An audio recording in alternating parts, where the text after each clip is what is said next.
tu as un prêt immobilier, tu as gardé l'assurance de la banque, reste sur cette vidéo.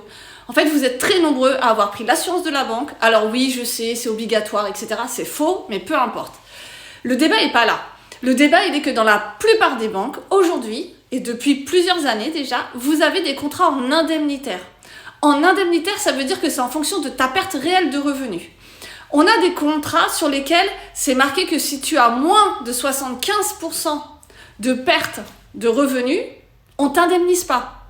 Donc concrètement, tant que ton employeur plus la sécurité sociale ou une prévoyance prend en charge ce que tu gagnais avant jusqu'à 75%, eux, ils indemnisent pas. Les autres, c'est du pur indemnitaire. Alors là, c'est encore pire, c'est j'indemnise qu'à hauteur de ta perte de salaire. Donc, si tu n'as que 100 € de perte de salaire, on vient indemniser que 100 € sur ta mensualité de crédit. Et il y a les autres où tu as CIC, Crédit Mutuel souvent, c'est les deux. C'est un peu de forfaitaire et un peu d'indemnitaire. Si tu as une perte de revenus, on va venir indemniser en fonction de la perte réelle de salaire. Si tu n'as pas de perte de revenus, dans ces cas-là, on te donne 50% de ta mensualité de prêt. Ça, c'est situé à 100% sur le contrat d'assurance de prêt immobilier. Même à 100%, dans ces banques-là, tu es assuré pour 50%. Donc, tout ce qui est aussi banque postale, caisse d'épargne, il y en a plein, c'est de l'indemnitaire, en fonction de ta perte réelle de salaire. Pourquoi vous restez à la banque ? Aujourd'hui, depuis 2022, vous avez le choix de sortir de l'assurance de la banque quand vous voulez. Il n'y a plus de délai, il n'y a plus rien à attendre. Alors, il n'y a pas de date anniversaire à attendre, il n'y a pas le fait que tu as un prêt relais, il faut d'abord que le prêt relais se termine. Ça n'existe pas. Tu changes ton assurance quand tu veux. Et le plus tôt sera le mieux à partir du moment où tu es en indemnitaire. C'est très important que vous le compreniez. Parce que régulièrement, on m'appelle, on m'envoie des documents et on me dit « je comprends pas, j'ai un refus de prise en charge, etc. » Le refus, le motif, il est toujours le même. Votre contrat étant en indemnitaire, vous n'avez pas de perte de revenus, nous sommes navrés de ne pouvoir venir indemniser. Mais prenez des contrats en forfaitaire en fait. Ça, je sais que ça peut être compliqué, mais faites-vous accompagner.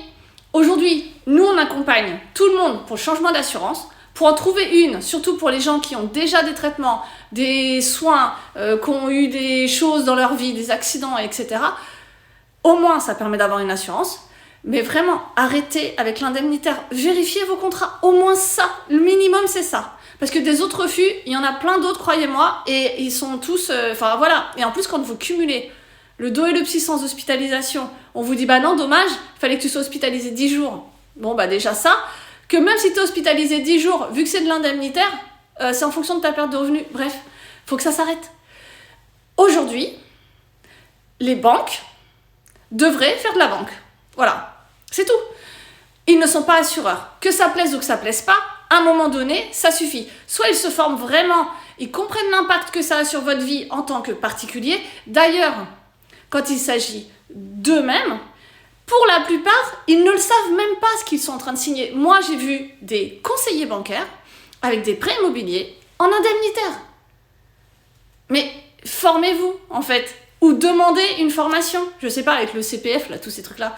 Mais l'assurance de prêt immobilier, c'est vraiment l'assurance la plus importante aujourd'hui que vous puissiez avoir avec des centaines de milliers d'euros de crédit, en fait, que vous avez. Donc, ne faites pas n'importe quoi.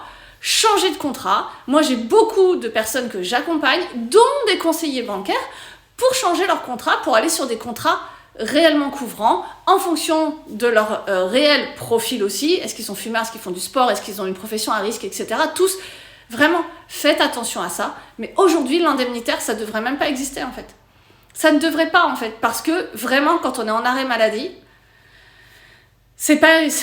franchement, même si tu as encore ton salaire, croyez-moi, ça suffit pas. Ça suffit pas. Quand on est alité et qu'on doit quand même aller faire les courses, alors qu'on peut pas, s'occuper des enfants quand on en a, sortir les animaux domestiques quand on en a, s'occuper de l'administratif, des lessives. Si t'es au fond de ton lit, t'es au fond de ton lit. Hein. Quand bien même t'as ton salaire va servir à quoi ? Juste à payer le prêt immobilier et tes factures courantes. Ce que tu fais d'habitude quand tu es en bonne santé. Ça ne suffira pas, croyez-moi.